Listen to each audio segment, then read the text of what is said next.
Assalamualaikum warahmatullahi wabarakatuh.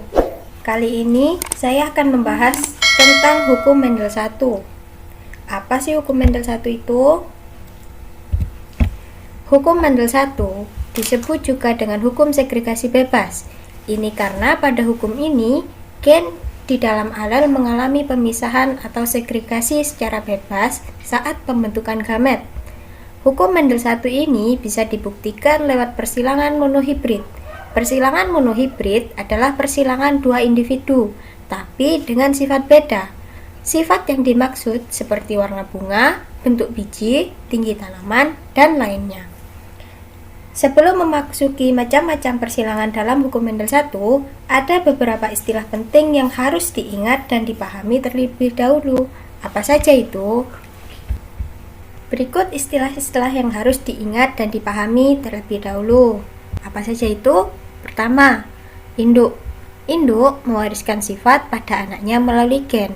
Induk disimbolkan atau dilambangkan dengan parental atau P. Kedua, gen. Gen dilambangkan dengan huruf. Pelambangan gen ada aturannya. Pertama, untuk gen dominan atau gen yang bersifat kuat akan disimbolkan dengan huruf besar atau kapital. Sedangkan untuk gen yang resesif atau gen yang bersifat lemah akan disimbolkan dengan huruf kecil. Contohnya seperti ini. Gen warna ungu itu gen dominan akan disimbolkan dengan huruf kapital dengan U besar kapital. Dan gen warna putih itu resesif, itu akan disimbolkan dengan huruf U kecil. Nah, kedua simbol ini disebut dengan alel. Ketiga, genotip. Genotip merupakan keseluruhan informasi genetik dari suatu individu. Setiap sifat memiliki genotip yang terdiri dari dua huruf atau dua alel. Misal, M besar M besar, M besar M kecil, dan M kecil M kecil. Contohnya seperti ini. Yang keempat, fenotip. Fenotip merupakan sifat yang dapat diamati atau sifat fisiknya. Contohnya seperti warna bunga, kayak gini, atau tinggi tanaman, atau bentuk biji, dan lainnya. Yang kelima, gamet. Gamet merupakan sel kelamin jantan atau betina yang membawa setengah gen induk. Dalam pembentukan gamet, terjadi segregasi atau pemisahan alel secara bebas. Disitulah ada hukum segregasi. Contohnya, genotip ini akan menghasilkan gamet U besar. Nah, untuk genotip yang ini akan menghasilkan gamet U kecil. Yang keenam, yaitu filial. Filial merupakan keturunan ke. Bisa jadi keturunan ke-1, ke-2, dan seterusnya mengikuti induk yang disilangkan. Ketujuh, homozigot. Homozigot merupakan pasangan alel sejenis. Contohnya A besar atau A kecil. Contohnya seperti ini. Kedelapan, heterozigot. Heterozigot merupakan pasangan alel tak sejenis. Contohnya A besar, A kecil. Nah, contoh ini atau simbol ini disebut juga dengan homozigot dominan karena memiliki alel yang bersifat kuat atau gennya dominan. Sedangkan ini merupakan pasangan alel heterozigot resesif. Setelah menghafal serta memahami istilah penting, mari kita masuk ke bagian jenis persilangan pada hukum Mendel 1. Persilangan hukum Mendel 1 dibagi menjadi dua. Ada persilangan dominan penuh dan persilangan intermediat. Persilangan pertama yaitu dominasi penuh atau dominan penuh. Dominan penuh yaitu gen dominan menutup penuh ekspresi gen dari resesif. Dengan kata lain, dominan menutup gen dari gen resesif secara penuh. Agar lebih mengerti, kita langsung ke contoh soalnya saja ya. Tanaman kacang ercis atau Pisum sativum berbunga galur murni dengan simbol M besar disilangkan dengan kacang ercis berbunga putih galur murni dengan simbol M kecil. Dihasilkan F1 atau keturunan 1 atau filial 1 yang semua berwarna merah dengan genotip M besar, M kecil. Tentukan keturunan kedua atau F2-nya. Nah, cara menyelesaikan contoh soal ini yaitu diketahui dari soal parental kesatunya atau induk kesatunya itu tanaman kacang ercis berbunga merah dengan simbol M besar disilangkan dengan bunga yang bersimbol M kecil. Dari parental ini dihasilkan gamet seperti ini. Nah, dengan masing-masing gametnya seperti ini. M besar, M kecil. Lalu disilangkan.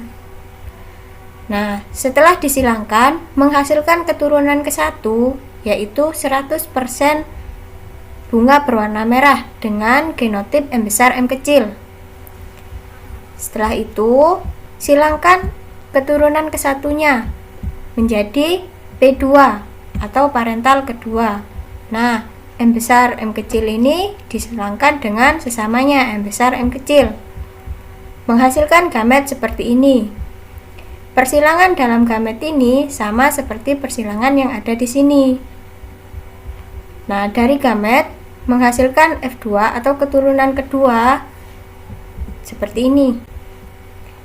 F2 yang dihasilkan yaitu bunga berwarna merah dengan genotip M besar dan bunga berwarna merah juga dengan genotip M besar, M kecil ada 2 dan bunga berwarna putih dengan genotip M kecil.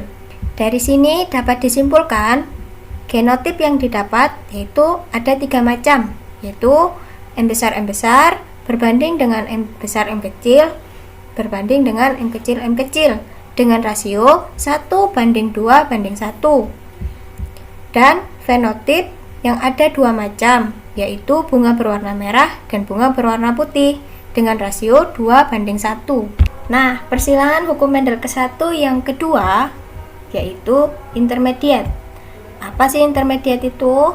Intermediate yaitu apabila gen dominan dan resesif bertemu akan dihasilkan sifat yang baru atau sifat antara. Agar lebih paham, kita bahas contoh soalnya saja ya. Tanaman Anthurium majus atau bunga mulut singa berbunga merah galur murni dengan simbol M besar disilangkan dengan bunga putih galur murni dengan simbol M kecil. Seluruh keturunan pertama atau filial pertama 100% warna merah muda dengan simbol M besar, M kecil. Tentukan keturunan F2 bila sesama F1 disilangkan. Penyelesaian dari contoh soal ini diketahui dari contoh soal P1-nya atau parental satunya M besar disilangkan dengan M kecil. Menghasilkan gamet pertama seperti ini. Penyilangan gamet sama seperti yang didominasi penuh. Nah, dari persilangan gamet ini dihasilkan filial satunya sifat yang baru yaitu 100% bunga berwarna merah muda dengan simbol genotip M besar, M kecil. Setelah itu, di soal diminta untuk menentukan keturunan 2 dengan mensilangkan sesama F1. Jadi dari F1 ini dijadikan parental kedua dan disilangkan sesamanya. Menghasilkan gamet seperti ini. Cara persilangannya sama seperti gamet yang di atas. Dan menghasilkan F2 seperti ini. Dengan genotip ada 3 macam, yaitu M besar, M kecil, dan M kecil. Dengan rasio 1:2:1. Dan fenotip ada 3 macam juga, dengan bunga berwarna merah muda, dan bunga berwarna putih dengan rasio 1:2:1. Agar lebih memahami materi yang saya jelaskan, silahkan kerjakan contoh soal berikut. Sekian materi ini saya jelaskan, semoga bermanfaat. Jangan lupa like, share, comment, and subscribe. See you next video. Terima kasih.